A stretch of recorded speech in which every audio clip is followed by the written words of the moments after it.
and welcome to another day in the Milky Way. And today we got another great short for you. We're going to try to keep this to 15 or 20 minutes, and we're going to get right to the point with my co-host, Lucky Smith. Thank you for coming and joining me on this great subject we're going to have tonight. It's my pleasure. Self-learning and the world around us. Exactly. Yeah. It's a big one. How we're all tied to the system. Now, we've been having this discussion a little bit before the show, and we're going to get right into this about how we're all tied to the system, and there is really no way to not be tied. And you may think, I can get off the grid, I can be self-sufficient, but you know what? You can't. You got to pay taxes. You got to use the money. You can't, if you own a piece of land, you're going to have to pay mortgage or taxes on it or rent on it. Depending on the size of the land, can you build your own house?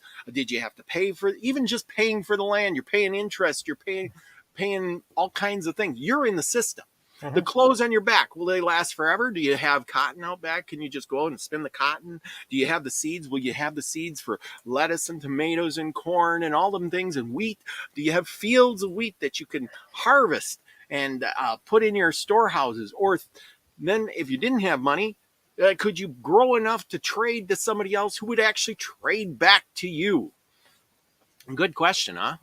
Absolutely. We're so stuck. We got to work to live, and to live we got to eat, and the food costs money, and the house we live in, the government needs their taxes. The government is always collecting their taxes no matter where you live. You got to pay somebody something. So we're always struggling to get ourselves out of the system when there's just no way out. We have to accept that and then find a happy medium. A happy medium. My buddy was talking to me today, and he says, no matter how much you get out of the system, he says, you're always going to have a hand in it. So regardless, you're going to have a hand stuck in that system so that you can survive and live, which I guess is quite the way to think about it. But then he says, well, how do you get out of it? And he says, you don't. And I guess he says you could, sort of. And then you know what he said is, you'd become Google or Amazon or some giant corporation, and then you are the system. Then you do whatever you want. And I thought, he's got a point there. If you are the system, you get away with everything. That is profound. That's the truth. Once you become so big, you become the system. You can buy off the politicians. You can, the city. Big corporations don't pay any taxes because they want the big corporations in their city for the people who work there to pay the taxes. Absolutely. Big corporations don't pay the taxes. It's their workers who pay the taxes. Ooh, that's a huge point. That in order to get out of the system, you have to be the system. Oh boy. Yeah, you are the system. And once you are the system, you make the rules. You're never going to, we can see by our politicians that they can pretty much get away with anything. They make laws that only are for them. They can do insider trading without going to jail. But you do that, boy, you're gone. They pass laws so the companies they invested in can do what they want. And then they move up the ladder. What was it? This Liz Cheney. They were saying, now I haven't confirmed it, but I've heard it said that she made $44 million and had no source of income. A lot of them are a lot of politicians like that. They make very little income, but they end up coming in the end well off. And I was discussing it with a friend who's very Democratic. There's nothing Democrat, Republican, doesn't matter. But for this one, he's very Democratic. And I said to him, the problem with Democrats is they're so focused on how terrible the Republicans are, they ignore what the Democrats are doing, exactly what the Republicans are doing in their own party, but they ignore it. And that's the same. Democrats, Republicans, they're both the same thing. It's just when you're in the team, you don't want to admit. Yeah. It's the same coin, different sides. That's it. Was it the Native Americans? It's the same bird, different wings. It's yes. And you're so focused on hating the other side that you don't realize that you need to fix your own side. And I've said that to him, and he goes, no, it's this one, it's that. But he won't listen, And I mentioned specific politicians and the problems. insider trading. It's huge. And even my senator, she wanted to go against and say, hey, we can't do this. She was shut up pretty quickly. She stopped talking about it. And she's my senator. And I've had problems with her in the past. So I'm like, I wrote to her, said, I'm so pleased with you. You came up with this. And then she went silent on it. Exactly. Once these guys come up with something good, they're whoever's controlling them, or actually probably giving them money, says, listen, we're not going to give you that money anymore if you do these things, and we can't work that way. So what do? Should kind of shut her up. Exactly. Or, on her own free will. It's kind of like the YouTube thing. They put so many rules out there that we end up censoring ourselves. Absolutely. But we can still get our message across when we're careful about it. Yes. So that's why you don't discuss medication, but you do discuss self-help. You don't discuss politics, but you discuss what a better way would be without saying specifically who the politicians or problems are. So that's how we get around the problem.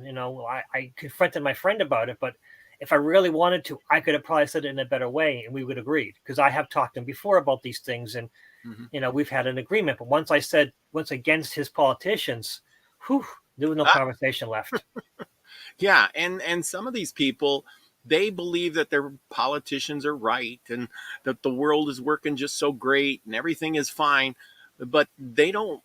They're in their little box. It's like, and I've known people like this. Hey, and they looked at me and said, hey, you got a job, you got a roof over your head, you got food to eat.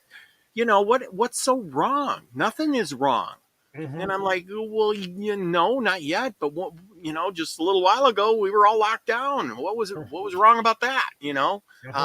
And things could go badly. I mean, I want to look towards the future and not just keep following and say, well, I got a roof over. Isn't that saying that Jewish guy came up with in Germany during the Holocaust or something, where he says, oh, when they came to get the neighbor down the road, I did nothing. And when they came to get the other neighbor, then they came and finally they came knocking on my door. There was nobody to help me either. No one to help me. Exactly. Yes. And that's the thing. We have to know what the right thing is always the right thing, no matter how they that's another thing, is that they shade it saying, hey, we're here to help you. We're doing this good thing. But if you look at this good thing, it's not good. They call it this great name. But if you look at what it actually does, it's not a good thing.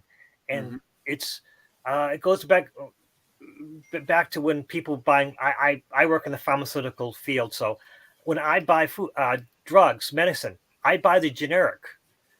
But there are some people who need to buy the name brand because they got to look at the name brand. They trust the name brand. They trust they don't look at the ingredients. They look at what this thing's supposed to do. While me, I'm looking at the ingredients, and I'll rather than doing pseudoephedrine, which I need pseudoephedrine, I can't use the phenylphedrine. I'll go and buy the pseudoephedrine without anything else in it because I need to clear up the sinus headache. Well, people will buy the big thing with the pseudoephedrine, the phenylphedrine, with the Benadryl, which is diphenyl, whatever it is. They go for the marketing, and that's with everything. We're sold a bill of goods that this is going to help you. This is a good thing. But when you look into it, all the ingredients that bill or that project is involved in, it's going to hurt us. Yeah. That is so true. And that's how we have to pay attention to those things. That's hard. Yeah, and that's the thing. Before you do anything, you should study up on it. Before you vote for a politician, look at what they stand for. And then you got to just cross your fingers, that you're picking the right guy. And then and if you buy a product, like you said, vitamins, minerals, medications, look it up, see what it actually does. What's in what you're buying. Look at the water. I tend to drink Aquafina water. Not advertising for them, but I read up on it, and they put their water through some kind of light process and, all that. And then during the test, the parts per million of junk in there is very low. And I thought, well, that's a good thing. Whereas all these other ones like Desante rated a lot higher. One of the worst was that Nestle. Oh, God, water, yeah. whatever. That one has more parts per million, and you might as well pour sand in your throat or something. Yep. Yeah, that's the one thing that my city has is my city water is fantastic, and also they never had fluorine, fluoride, whatever. They never had fluoride in the water, because it's expensive back in the day. And then this bad stuff came out about it, and they go, well, still no fluorine in our water, no problem.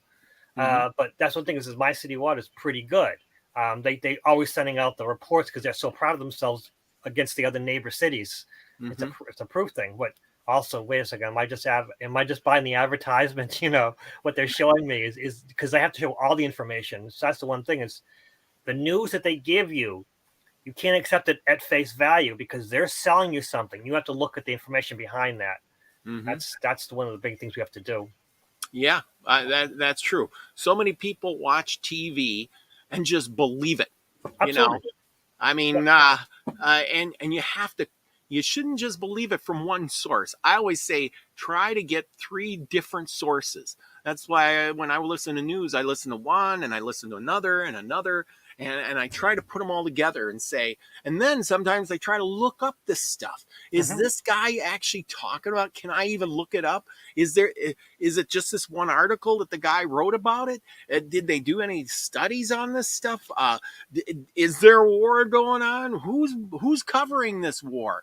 Is it really happening? Like Absolutely. They're saying, sure, they're showing us stuff. And then we find out, oh, yeah, they were showing us videotape of a war 10 years ago. Oh, that was a riot from pictures 15 years ago. Absolutely. That's the one thing is that if you watch news about the United States in Australia, you get better information. If you watch news about the United States, and if you can, if you knew German, you watch German. Even I think Germany has English broadcast sometimes, but Canada, they'll have some good information what the United States is doing. But if the same information you watch the United States information from the news, you get none of the information. Hell, Russell Brand from the UK, he's a comedian. He comes up with the most interesting stuff that you'll never hear. And he presents his findings. He presents where he got it from and says, look it up for yourself. And this is a comedian, a B-rate comedian who's come up with this fantastic information. And I love listening to him. He's great. He's entertaining, but he really gets to the news source. He's like this jester. He's a jester because he can tell anything he wants because he does it with humor. But he's throwing a lot of huge facts that if a pundit, I mean, I don't even think JP was it the right-handed guy, JP something. Oh, JP Sears, yeah. Sears, yes. Sears. Yeah. I don't think because he tries to do it with comedy, but he's coming a lot more harder, and they've been cracking down on him. They've been blocking him some. Well, Russell Brand, he's worried about it, but they haven't been cracking down on him. Maybe because he's also in the UK and he's speaking United States stuff. But yeah.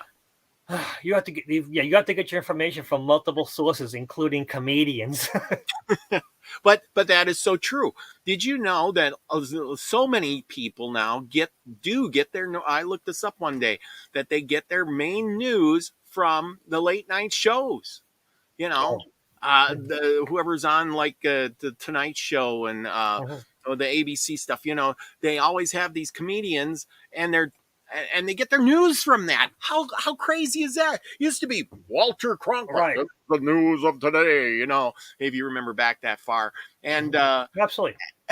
And now they get it from Jay Leno, kind of thing. Or who's the new guy on there? I can't remember, but anyway. He's from Boston, which is even worse. Jimmy Kimmel. Jimmy Kimmel's the other. Jimmy Kimmel's the other one. It's Jimmy Fallon. Jimmy Fallon, yeah. Jimmy Fallon plays. You just mentioned his name and Jay Leno. Jay Leno. Wow, my brain is fried right now. But yeah, Jay Leno, who's also from Boston. Jay Leno, also from Boston, was placed by Jimmy Fallon, who's from Massachusetts. That's weird. Yeah. Wow. But seeing that's the thing, these guys are on comedy, but they influence the news. They always seem to have the president on or the vice president during an election or something like that. And they're always kind of pushing some weird agenda. Well, that's the thing is they want to get the attention, and the way they do that is to feed the politicians and the politicians. And if they say that the whole truth, the politicians will come on.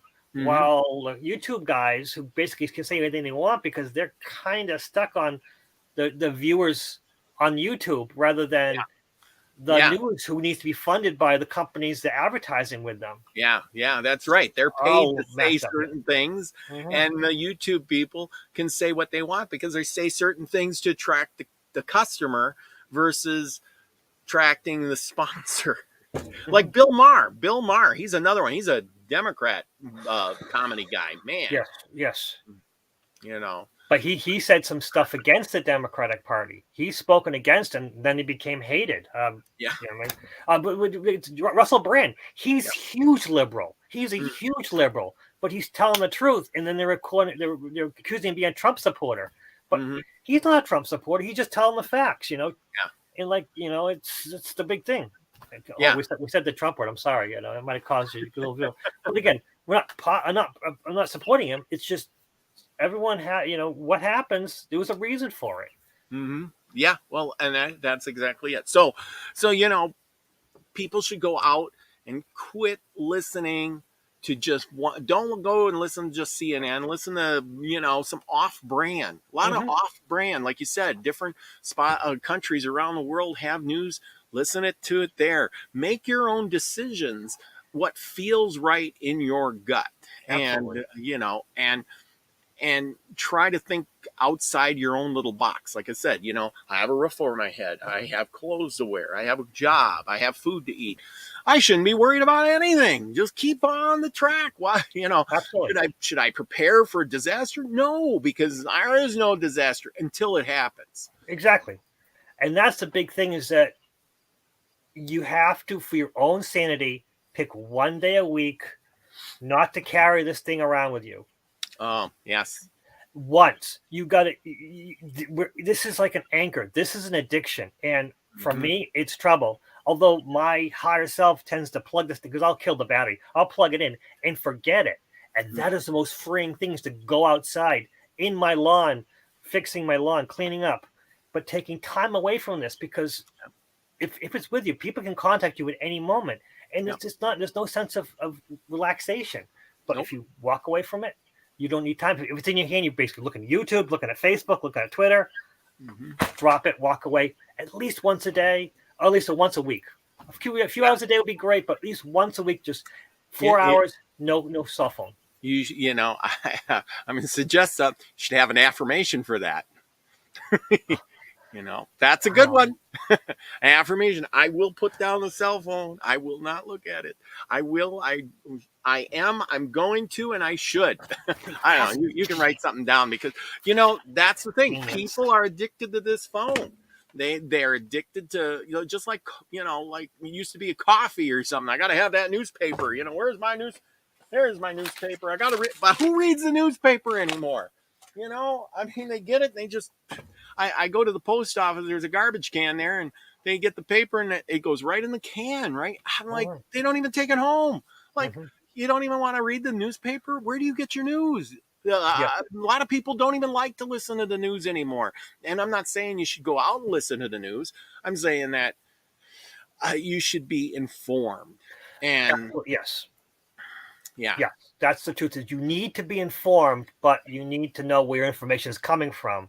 So that's why you got to look for different. You're right. Different sources, at least 2. If you can get 4 sources for the same information, and again, once a week, unplug yourself because this is just scary and it'll get you all stressed up. For sometimes we can't change it. It just is. And we think, oh no, the world's going to end. Everything's terrible. But we need time to just unplug, relax, and be at peace with ourselves. The last part of it. And why should I listen to the news? People ask me that. Why do I need to listen? Why? Well, you need to know something. One thing most importantly, the weather. I know when I unplug, I get hit with thunderstorms. I'm like, oh crap, and then you're stuck in the rain. Like if I want to do work around the yard and I haven't planned, if I don't check the weather, I'm outside in the rain or I don't do it. Yeah. Weather. You need to know the weather. Another thing is that you need to know what's happening especially in your city. So you're exactly right. But to sum it up, I think you need to be. You're exactly right. I'm going to listen to news so I can be informed and aware of the situation of the world around me and how it can affect me, like the weather. Should I roll up my windows in my car? Or should I leave them down tonight? Should I mow the lawn today or wait till tomorrow when there's a thunderstorm? You know, kind of thing. And absolutely. So it helps you prepare. It's not to make you afraid of the world, but be prepared for the world. And now we're at our 20-minute mark. And this has been great. I hope y'all got something good out of this because it's been a lot of fun for us. Thank you, Lucky, for coming on. And we will be back with another show as soon as we can. Talk to y'all later. Have a great day and be the frequency you want to receive, everyone.